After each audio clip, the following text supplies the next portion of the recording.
오늘은 성령 강림 주일이며 웨슬리 회심 283주년 기념주일입니다. 교회력으로 보면 성령 강림 절기가 거의 1년의 반을 차지해요. 지금은 성령 시대요. 하나님의 창조와 예수 그리스도의 구원이 다 성령의 임재를 통하여 우리에게 나타나고 있습니다. 그러므로 성령 안에서 하나님이 지금 우리를 만나 주시고 성령을 통하여 죄를 이기시고 우리를 성결하게 하시는 예수 그리스도의 구원이 현재 실제적으로 저와 여러분에게 나타나게 됩니다. 하늘의 생명으로 가득 찬 이 성령주일에 성령을 받으시기를 축복합니다. 성령에 대해서 듣고 아는 데 머무르지 말고 제가 성령에 관하여 분명한 성경의 말씀을 전할 때 그 말씀이 여러분 속에 역사하여 성령 충만하기를 주의 이름으로 축복합니다. 존 웨슬리에게 4번의 회심이 있었어요. 여러분은 존 웨슬리가 한 번 회심한 걸로만 아시는데 사실은요, 성령의 역사로 말미암아 회심이 4번 있었다고 말할 수 있습니다. 첫 번 회심은 대학 시절에 있었던 회심입니다. 그는 세계적인 명문대학 옥스퍼드를 다녔는데 1725년 22살에 성공회의 부제, 우리로 말하면 전도사가 됩니다. 22살에. 이 시기에 토마스 아켄피스라는 분의 그리스도를 본받아라는 책과 윌리엄 로우의 그리스도인의 완전이라는 책을 읽으면서 신앙의 열정에 사로잡힙니다. 이 책이 그에게 영적 각성을 일으켰어요. 이때부터 그는 매일 1시간 이상 2시간까지 기도했고 매주일 성만찬을 빠짐없이 받았습니다. 또 모든 말과 행동에서 죄를 짓지 않으려고 철저히 노력했어요. 이것을 첫 번째 회심이라 그러는데 그의 생애에서 아주 중대한 전환점이었습니다. 하나님께 생애 전체를 드리는 완전한 헌신을 결심한 것입니다. 두 번째 회심이 널리 알려진 웨슬리 회심 사건인데 35살 때에 있었습니다. 그는 만 25세 때 성공의 사제가 되어 목사 안수를 받은 거예요. 25살 때. 그래서 32살 때에 미 대륙 조지아에 선교사로 나갑니다. 최선을 다해 선교했지만 열매를 거두지 못해서 2년 만에 귀국합니다. 실패를 모르던 그의 인생에 첫 실패의 끝선잔이 온 것입니다. 시리에 빠져 지내던 중에 1738년 5월 24일 저녁 8시 45분쯤에 그 런던의 올더스 게이트라는 작은 거리에 있는 모라비안들의 모임에 참여하게 됩니다.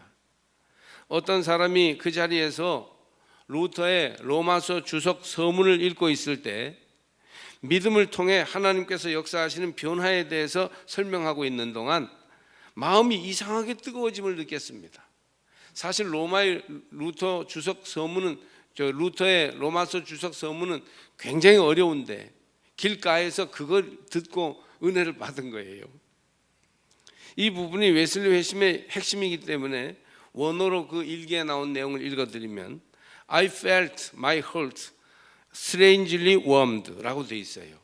내 마음이 이상하게 뜨거워짐을 느꼈다, 그런 얘기예요. 그때 비로소 웨슬리는 구원의 체험을 하였고 주님이 보내주시는 보혜사 성령이 내주하시는 성령 체험을 하게 됩니다. 말하자면 웨슬리의 성령 강림절이라고 말할 수 있죠. 물론 웨슬리는 이 구원의 체험을 하기 전에도 회심의 체험을 한번 하게 됩니다. 청년 시절에.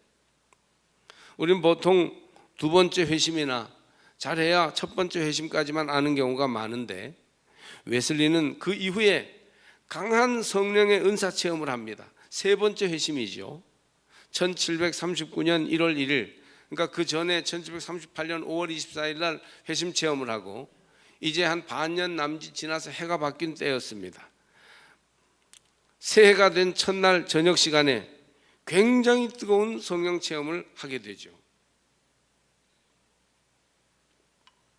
홀, 킨친, 잉햄, 휘필드, 허친스, 그리고 동생 찰스 등등의 사람들이 한 60여 명이 페터레인이라는 곳에서 모여서 이제 새해가 돼서 첫날 저녁 애찬을 나누었습니다. 그리고는 이제 신앙이 뜨거운 분들이니까 다 이 말씀을 나누고 기도하면서 서로 이제 교제하는 가운데 새벽 3시까지 기도하게 됩니다. 그때 하나님의 능력이 강하게 임해서 많은 사람이 기쁨으로 소리치기도 하고 땅에 거꾸러지기도 합니다. 성령의 강한 능력이 실제적으로 임했던 것이에요. 이들은 7, 80년대 우리나라의 산기도나 부흥회에서 경험했던 것과 같은 그런 아주 무제약적인 그런 성령의 은사 체험을 하게 됩니다. 이 세 번째 회심은 성령의 은사를 경험한 체험이었어요. 또 여기에 빼놓을 수 없는 웨슬리의 네 번째 회심은 사명의 회심이라고도 하는 특별한 회심의 경험이죠.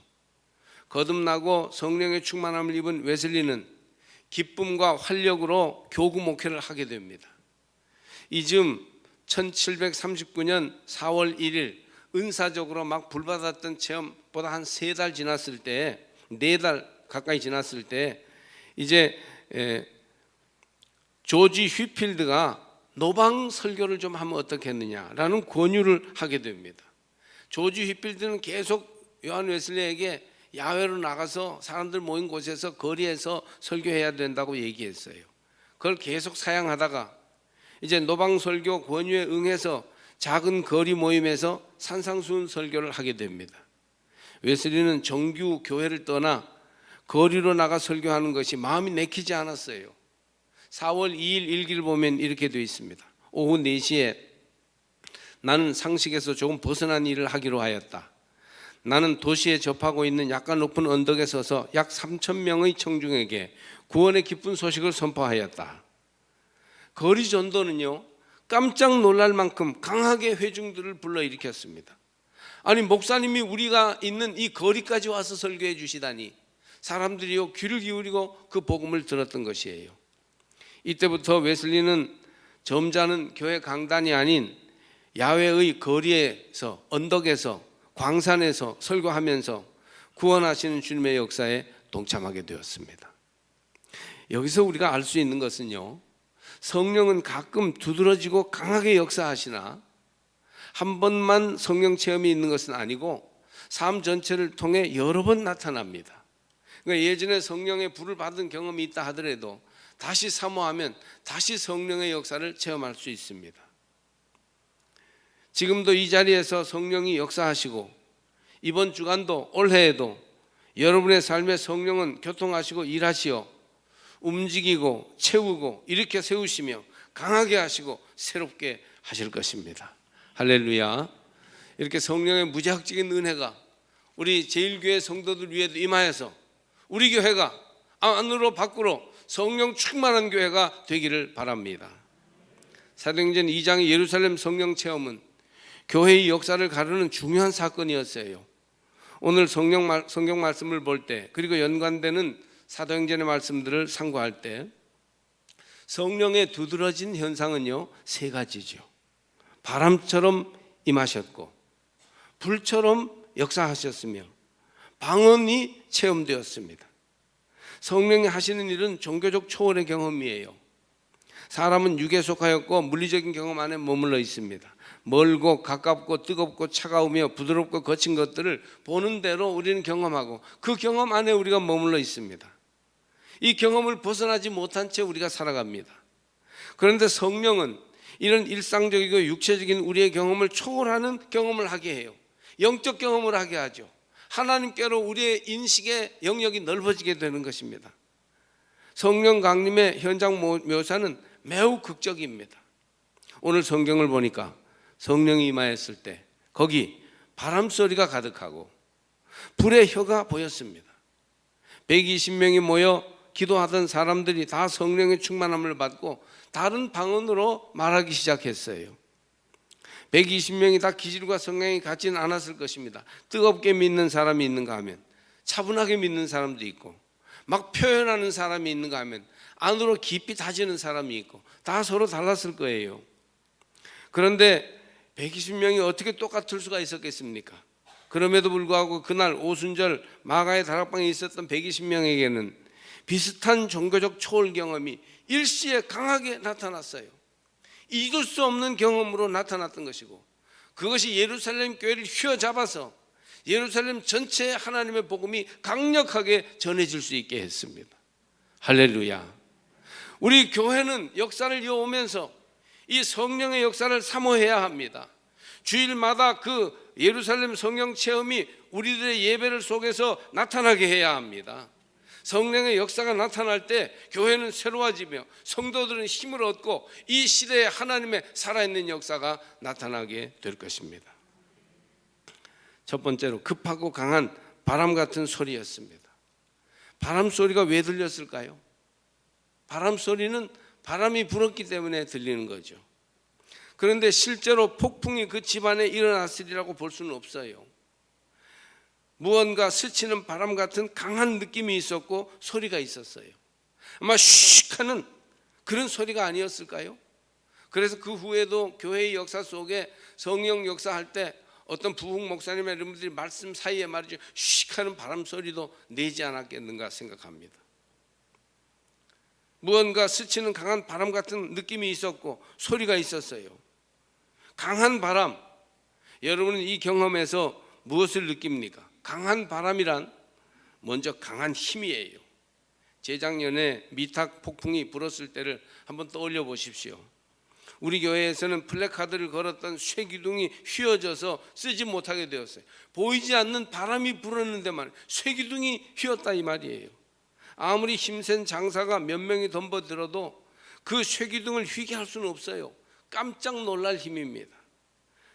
바닷가 항만에는 강력한 철골 기계 타워 크레인 같은 것이 있는데 어느 해인가는 강력한 바람의 힘으로 그 엄청난 기계가 쓰러지기도 했습니다.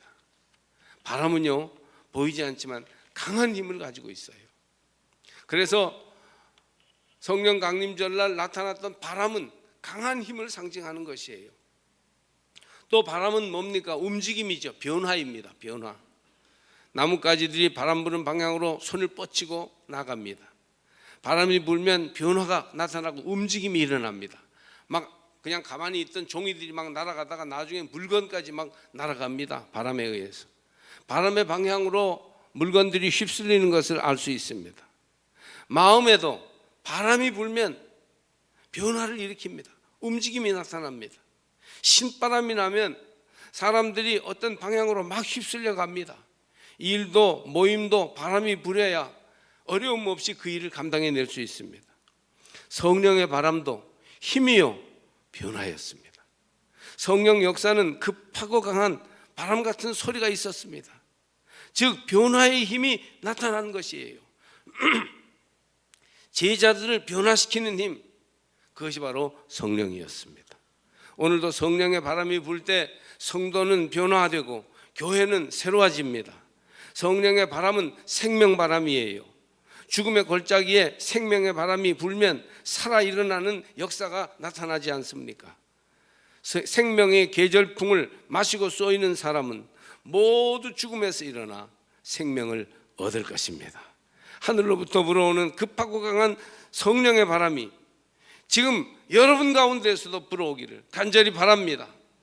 남선교회, 여선교회에 성령의 바람이 불어 움직이는 힘 있는 역사가 일어나기를 축복합니다. 우리 교회 학교에 성령의 바람이 불어 어린아이들이 성령 받고 변화되는 역사가 일어나기를 바랍니다. 우리 집사님, 권사님, 장로님들이 성령 받아 뜨거워지고 강해져서 힘 있는 변화가 그들 속에 나타날 수 있기를 축복합니다. 성령은 초월적 경험을 가져오는데 강한 바람 소리와 함께 두 번째로 불의 혀처럼 갈라지는 것들이 그들에게 보여 각 사람 위에 하나씩 임하였습니다. 성령의 역사에 초월적 불의 경험을 하는 것은 빠질 수 없는 역사죠. 성령은 불을 가져옵니다. 할렐루야. 물론 물리적인 불이 아니라 영적인 불, 심리적인 불입니다. 뜨거워져요, 따뜻해져요, 강해져요. 웨슬리도 My heart strangely warmed 라고 말했습니다. 내 마음이 이상하게 뜨거워졌다. 정확하게 말하면 따뜻해졌다. 성령의 역사에는 불이 들어와서 따뜻하게 뜨겁게 변화한다는 것입니다. 성경에 보면요, 하나님은 아브라함의 제물에 불을 내려주셨어요. 그는 3년 된 짐승의 제물을 올려놓고 오래 기다렸습니다. 창세기 15장 17절을 보면 해가 져서 어두울 때 연기나는 화로가 보이며 타는 횃불이 쪼갠 고기 사이로 지나더라. 타는 횃불은 하나님의 영이에요. 즉 성령이죠. 하나님은 기드온의 제물에도 불을 보여주셨습니다. 사사기 6장 21절에 보면 여호와의 사자가 손에 잡은 지팡이 끝을 내밀어 고기와 무교병에 대니, 지팡이를 고기와 무교병에 대니까, 그러니까 이제 불이 바위에서 나와 고기와 무교병을 살랐더라. 그 나타난 불은 하나님의 영이에요. 성령이죠. 성도는 불로 응답하시는 하나님을 만나시기를 바랍니다. 구약 성경에는 하나님의 역사가 불로 임했다는 것을 분명하게 보여줍니다. 모세는 호렙산의 떨기나무 불꽃 속에서 말씀하시는 하나님을 뵙니다. 하나님은 출애굽의 백성들을 광야의 불기둥으로 인도하셨습니다. 갈멜산에서 기도하는 엘리야에게 하나님은 불로 응답하시지 않습니까? 이에 여호와의 불이 내려서 번제물과 나무와 돌과 흙을 태우고 또 도랑에 물을 핥은지라. 열왕기상 18장 38절이에요. 또 우시야 왕이 죽던 해 부름받은 선지자 이사야도 부정한 입을 제단 숯불로 불로 깨끗하게 한 뒤에 선지 활동을 할 수 있었어요. 부정한 입술로는 말씀 전할 수 없으니까 불이 들어와서 입술을 정결하게 한 후에 말씀을 전할 수 있었습니다. 어제나 오늘이나 하나님은 성령의 불로서 역사하십니다. 어두운 우리 심령에 불을 보내셔서 밝히시고 힘있게 일어서서 일하게 하십니다. 냉랭한 우리의 심령에 불을 보내셔서 따뜻하고 뜨거워지게 하시고 활발하게 찬송하며 달려가게 하시는 것입니다. 성령은 불의 역사예요. 그 불이 여러분 속에 임하기를, 여러분의 가슴 속에 들어와 활활 타오르기를 주의 이름으로 축복합니다. 삼척이란 지명은 어디에서 이 말이 온 줄 아세요? 삼척냉골이란 말에서 유래했다고 합니다. 삼척냉골.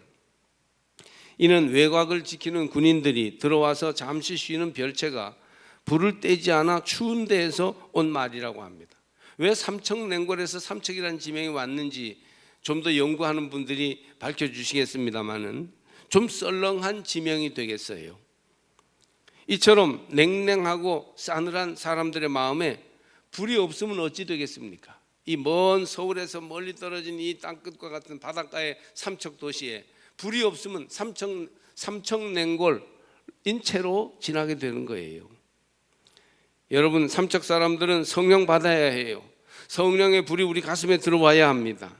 예수 안에서 좀 뜨겁고 따뜻해져서 사랑하며 사는 삼척을 만들어 가려면 우리 모두 성령의 사람이 되는 수밖에 없어요. 미 대륙 조지아에까지 선교 갔다가 실패하여 마음이 냉골처럼 싸늘해진 웨슬리에게 성령이 임하여서 이상하게 마음이 뜨거워졌다 이렇게 고백하게 하셨듯이 여러분의 마음에 성령이 부으셔서 불이 들어가 따뜻하게 하기를 주의 이름으로 축복합니다.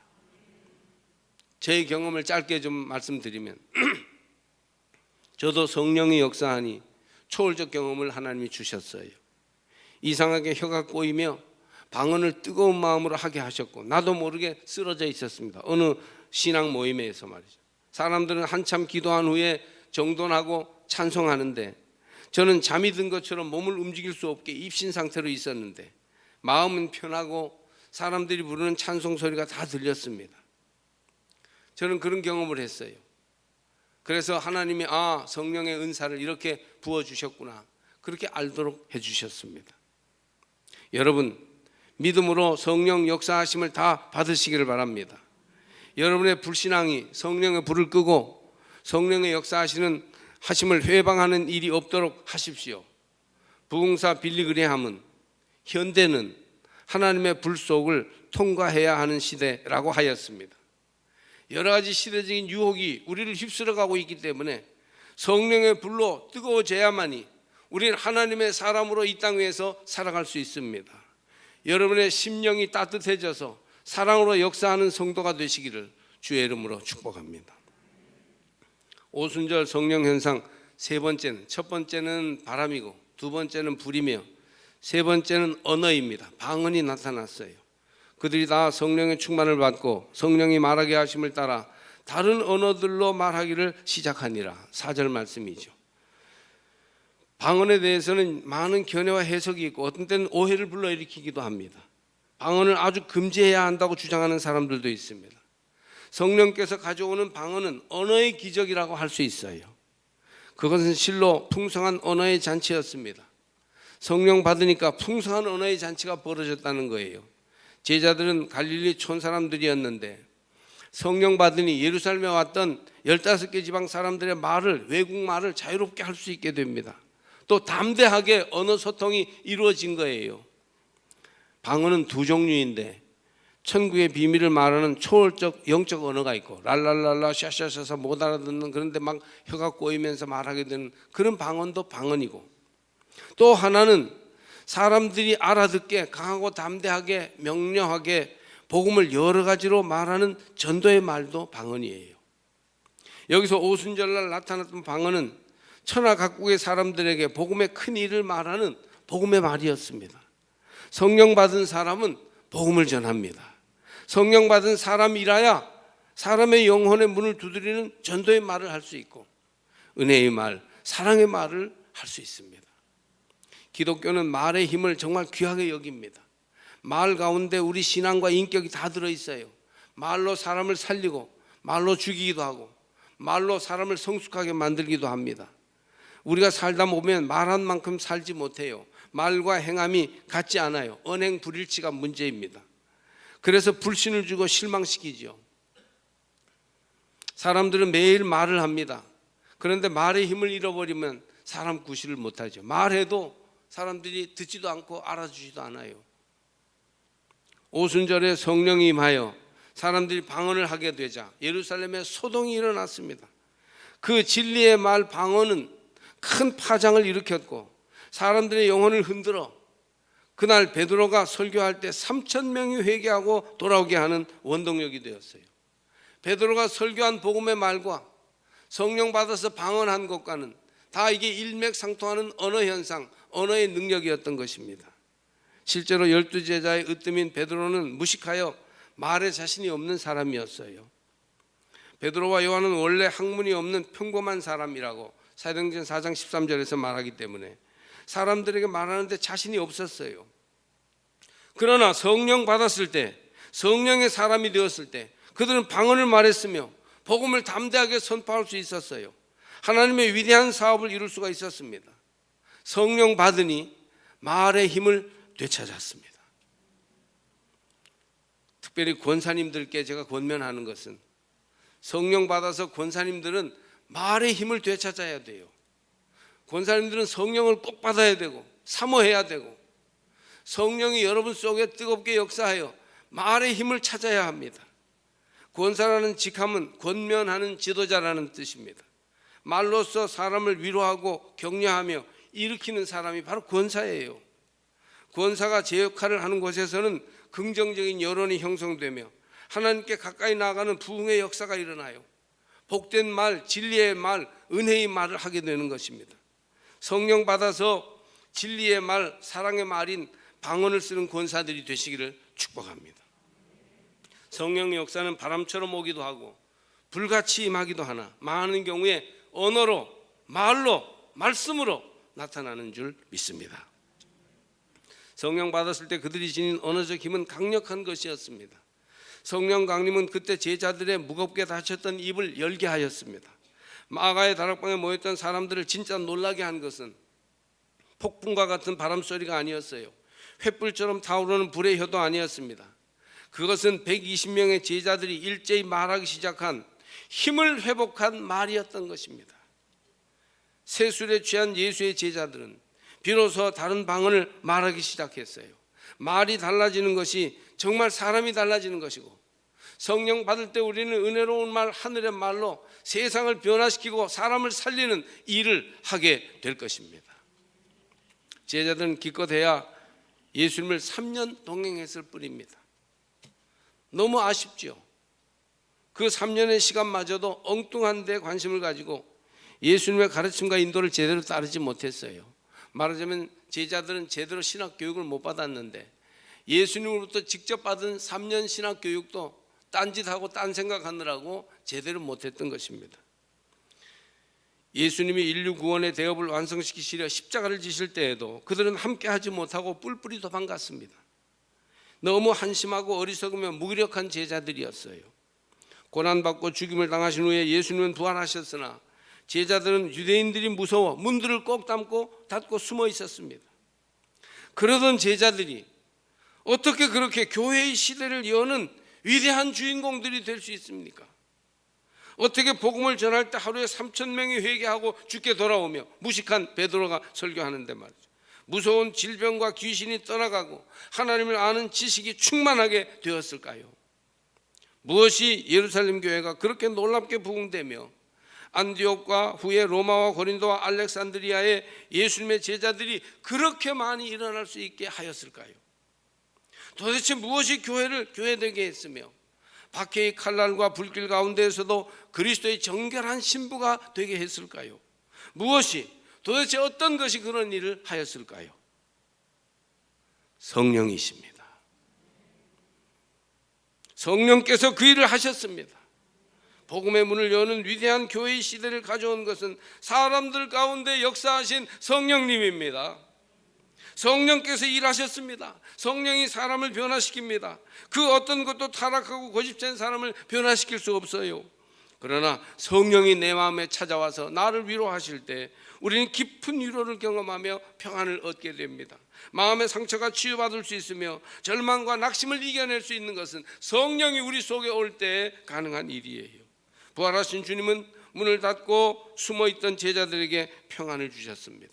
너희에게 평강이 있을지어다. 아버지께서 나를 보내신 것 같이 나도 너희를 보내노라. 바로 그리스도의 영, 부활하신 예수님의 영이 우리 가운데 오실 때 이와 같은 능력의 사람들이 될 수 있을 것입니다. 성령께서는 지금도 세상을 변화시키십니다. 진정으로 성령의 인도함을 받을 때 오해가 풀리고 평화를 이루게 됩니다. 성령은 전쟁을 그치게 하시는 영이며 세상을 하나님의 평화로 인도하시는 하나님의 영입니다. 성령의 9가지 열매는 사랑과 희락과 화평, 오래 참음과 자비와 양선, 충성과 온유와 절제입니다. 여러분, 성령 받으셔야 해요. 성령 달라고 하나님께 사모하시기 바랍니다. 하나님이 약속하지 않으셨어요? 주님을 믿고 의지하며 기도할 때 성령을 선물로 주시겠다고 했으니 내게도 풍성한 성령을 주시옵소서. 성령을 알지만 말고 받게 하여 주시옵소서. 이 같은 하나님의 역사를 금지할 수 있는 법은 없을 것입니다. 성령은 지금도 우리 가운데에서 일하십니다.